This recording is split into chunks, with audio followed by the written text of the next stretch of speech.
He needed someone who could compute with absolute perfection. Someone whose brain could turn impossible distances into measurable truth. John Tytler had the perfect recommendation.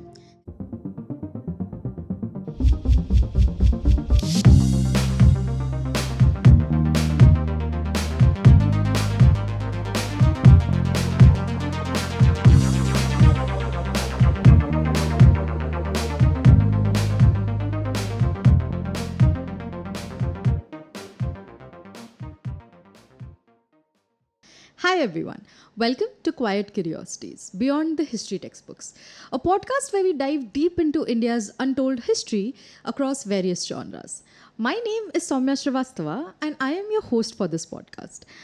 Before I go into today's episode, I'd like to personally thank everybody who stayed with us so far. And if this is your first time watching us, well, thank you so much and welcome to the podcast. I hate to say it, but as much as we've been super happy to get the amazing feedback from you guys, if you have not yet subscribed to us, please go and do that because that really helps us run this podcast. Well, now that that's out of the picture, let's go into the episode. In the early 1800s, Calcutta was alive with ideas. Printing presses hummed, debates filled classrooms, and young minds were starting to question everything, from superstition to empire. In a modest home in Jorasanko, one of the city's oldest neighborhoods, a boy grew up quietly but obsessed with numbers. He wasn't from wealth or influence, but from an early age he saw beauty where most saw confusion, in geometry, in equations, in the language of logic.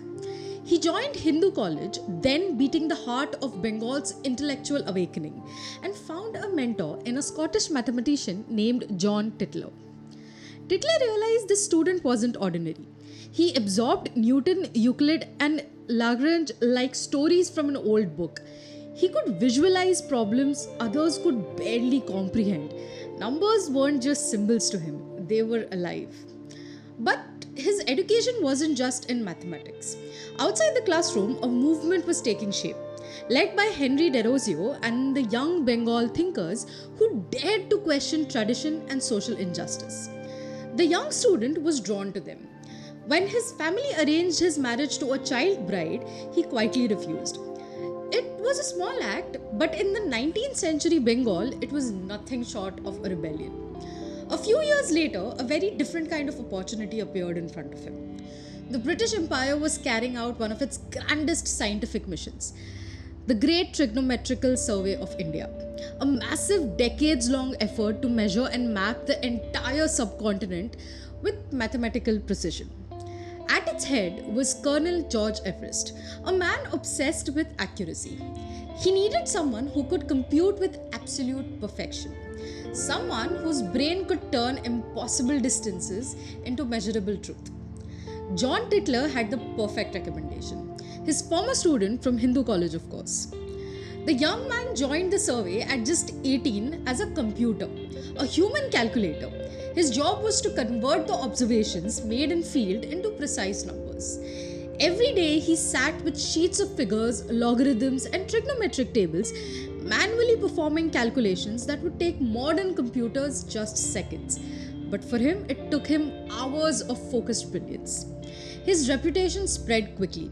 Even Colonel Everest himself admitted that no one, not even the British officers trained in London, could match the precision and innovation of this Indian mathematician.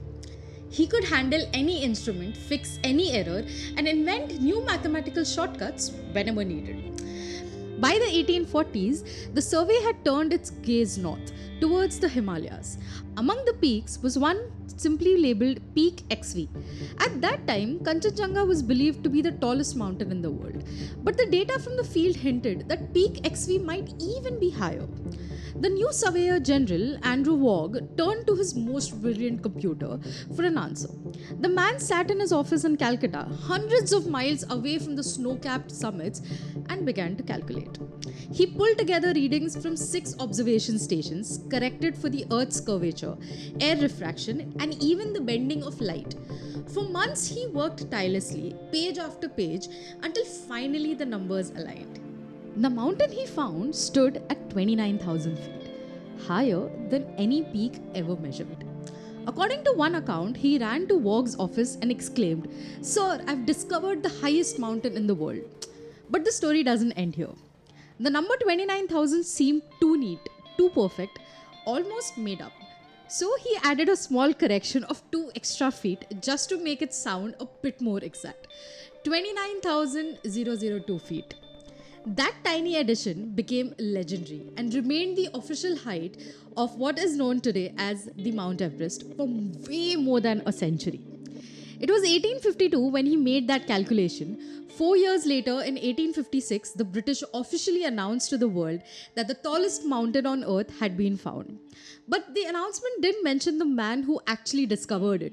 Instead, Andrew Vogue decided to name the mountain after his predecessor, Sir George Everest, despite Everest himself objecting, insisting the local names should be used. The name stuck, and the man whose mathematics revealed the world's highest peak quietly faded from history. His name was Radhanath Sikdar, a mathematician, a reformer, and the first human being to know with certainty the height of the world. Sikdar's story didn't end with that discovery. Earlier, he had been fined for challenging a British officer who mistreated Indian workers, a rare act of courage in colonial times. In the early manuals of the Trigonometrical Survey, his contributions were still acknowledged. However, in the later editions, his name was removed. Historians would later call it the robbery of the dead. Outside his official work, Sikdar stayed deeply engaged in Bengal's reform movement. He co-founded Masik Patrika, a journal that promoted women's education, rational thinking, and scientific temper. His writing style was simple and direct, much like the man himself. He believed that truth, whenever in words or numbers, didn't need ornament. His brilliance was eventually recognized, not by the empire he served, but abroad. In 1864, the Bavarian branch of German Philosophical Society made him a corresponding member, one of the few Indians to be honored in this way. He retired in 1862 after a lifetime of service to science. In his final years, he taught mathematics and mentored young minds, passing on the same passion for numbers that defined his life. In 1870, Radhanath Sikdar passed away in Chandarnagore, a quiet town by the Hooghly River. He was just 56. He never saw the mountain whose height he had revealed, but his equations still stand, clean, precise, and timeless. Every climber who sets foot on the Mount Everest, every map maker who traces its ridges, owes a quiet debt to a man in Calcutta who calculated the impossible. Radhanath Sikdar measured the height of the world, but his real achievement was proving that genius needs no permission. It needs only purpose. And though the mountain bears another man's name, its discovery belongs forever to the mathematician who looked at the numbers and saw the sky.